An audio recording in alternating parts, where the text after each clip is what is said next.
Hello friends, welcome to my channel one information. दोस्तों, क्या आप जानते हैं कि शुक्राणु और अंडाणु एक दूसरे को कैसे ढूंढ लेते हैं और कैसे आपस में मिलकर एक नए जीव की रचना करते हैं, जिसमें महिला और पुरुष दोनों का बराबर का योगदान होता है। कई बार महिला और पुरुष का पूर्णतया स्वस्थ होने के बावजूद भी गर्भ नहीं ठहरता है और कई बार महिला और पुरुष के अंडाणु और शुक्राणु में कमी होने के बावजूद भी गर्भ ठहर जाता है। क्यों होता है ऐसा? इसका क्या कारण होता है? आइए इस बारे में डिटेल में बात करते हैं। महिला और पुरुष जब संबंध बनाते हैं तो इस प्रोसेस में पुरुष के लाखों शुक्राणु महिला के अंडे तक पहुंचने की कोशिश करते हैं, पर आपको जानकर आश्चर्य होगा कि उन लाखों शुक्राणुओं में से केवल एक या कभी दो शुक्राणु ही महिला के अंडे तक पहुंच पाते हैं, क्योंकि उन लाखों शुक्राणुओं में से सिर्फ एक शुक्राणु ही महिला को गर्भ धारण करने के लिए पर्याप्त होता है। तो इससे आप अंदाजा लगा सकते हैं कि अगर किसी पुरुष के शुक्राणु संख्या यानी कि स्पर्म काउंट कम है और किसी का ज्यादा भी है, तो हो सकता है कि कम शुक्राणु वाले के द्वारा गर्भ धारण जल्दी हो जाए। यही कारण है कि कम शुक्राणु होने के बावजूद भी गर्भ ठहर जाता है, क्योंकि गर्भ धारण करने के लिए सिर्फ एक शुक्राणु की जरूरत होती है, लाखों शुक्राणुओं की नहीं। शुक्राणु की मृत्यु दर काफी ज्यादा होती है और केवल कुछ दर्जन शुक्राणु ही अंडे तक पहुंच पाते हैं। बाकी बचे शुक्राणु कहीं फंस जाते हैं, कहीं गुम हो जाते हैं, गलत फैलोपियन ट्यूब में भी चले जाते हैं या फिर रास्ते में ही मृत हो जाते हैं। महिलाओं में गर्भ धारण की प्रक्रिया अंडाशय से शुरू होती है। ये दो छोटे अंडाकार अंग होते हैं जो गर्भाशय के दोनों तरफ जुड़े होते हैं। अंडाशय अंडों से भरे होते हैं जो कि महिला के पैदा होने से पहले ही बन जाते हैं। हर नन्ही बच्ची अपने अंडाशयों में 10 से लेकर 20 लाख अंडों के साथ पैदा होती है।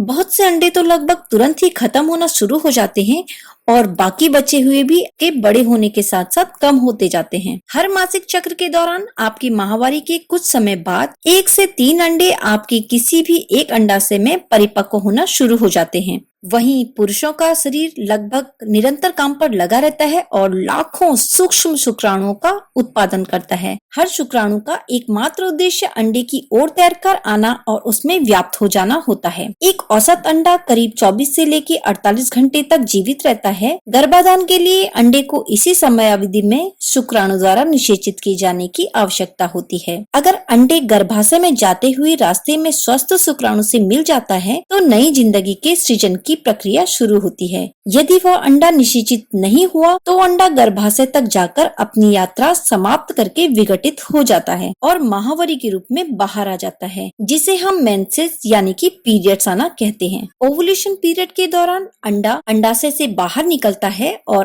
अंडवाहिनी के सिरे पर मौजूद रेशे इस अंडे को पकड़कर नली के मुख में डालकर अंदर धकेलते हैं। जब संबंध बनाने के दौरान स्पर्म महिला के भीतर जाते हैं तो फैलोपियन ट्यूब के भीतर जाने की जद्दोजहद में अधिकतर शुक्राणु निष्क्रिय हो जाते हैं, यानी कि सारे शुक्राणु अंडे तक नहीं पहुंच पाते हैं। अंडे के साथ निषेचन करने के लिए शुक्राणु को कम से कम कुल मिलाकर उन्हें गर्भाशय ग्रीवा से अंडवाहिनी नलिकाओं तक पहुंचने में करीब 18 सेंटीमीटर तक की यात्रा करनी पड़ती है, जिसमें हो सकता है कि 1.5 से लेकर 2 दिन का समय लग जाए, क्योंकि शुक्राणु भी 2 से 3 दिन तक ही जीवित रहता है। उस दौरान एक शुक्राणु महिला के अंडे की मौजूदगी को महसूस करके तुरंत अंडे के भीतर जाने लगता है और कुछ ही समय में सबसे बलशाली शुक्राणु अंडे तक पहुंच जाता है। तो अंडे में तुरंत बदलाव आ जाता है ताकि कोई अन्य शुक्राणु अंदर प्रवेश न कर सके। यह एक सुरक्षा कवच की तरह होता है जो कि पहले शुक्राणु के सुरक्षित भीतर पहुंचते ही तुरंत अंडे को पूरी तरीके से कवर कर लेता है। पुरुष का शुक्राणु जब महिला के अंडे के भीतर जाके मिलता है, इसी प्रक्रिया को निषेचन कहते हैं, यानी महिला के अंडे में पुरुष का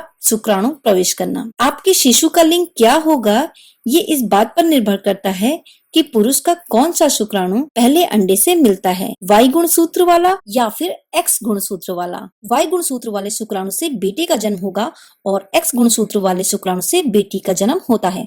निषेचन के बाद ही महिला गर्भवती हो जाती है और गर्भ में महिला और पुरुष का अंश विकसित हो जाता है, यानी बच्चा बनना वहीं से शुरू हो जाता है। पूरे 9 महीने तक गर्भ में बच्चे के अंगों का विकास हो जाता है और लगभग 9 महीनों के बाद बच्चा जन्म लेता है। अब मैं आपको एक बहुत ही महत्वपूर्ण जानकारी देने जा रही हूँ कि प्रेगनेंसी के लिए सबसे बढ़िया समय क्या होता है कि जब आप प्रेग्नेंट हो सकती हैं। पुरुष के शुक्राणु महिला की योनि में केवल 3 दिन तक के लिए ही जीवित रह सकते हैं, जबकि महिला का अंडा केवल 2 दिन तक ही पुरुष के स्पर्म से मिलने के लिए तैयार रहता है। इसी समय को ओवुलेशन कहते हैं। यदि इस बीच में पुरुष के स्पर्म का महिला के एग से निषेचन नहीं होता है तो बाद में वही अंडा माहवारी के दौरान बाहर निकल जाता है। ओवुलेशन ही वो टाइम होता है जिसमें अगर संबंध बनाए जाएं तो गर्भ ठहरने की संभावना 100% होती है। नियमित मासिक चक्र यानी कि 28 दिनों की मासिक चक्र में ओवुलेशन आमतौर पर आपके अगले पीरियड्स आने से 12 से लेकर 14 दिन पहले होता है और उसके अगले 5 दिन महिला की प्रजनन क्षमता बहुत ज्यादा होती है और ये पीरियड आने के 7 दिन पहले तक रह सकता है। ओवुलेशन का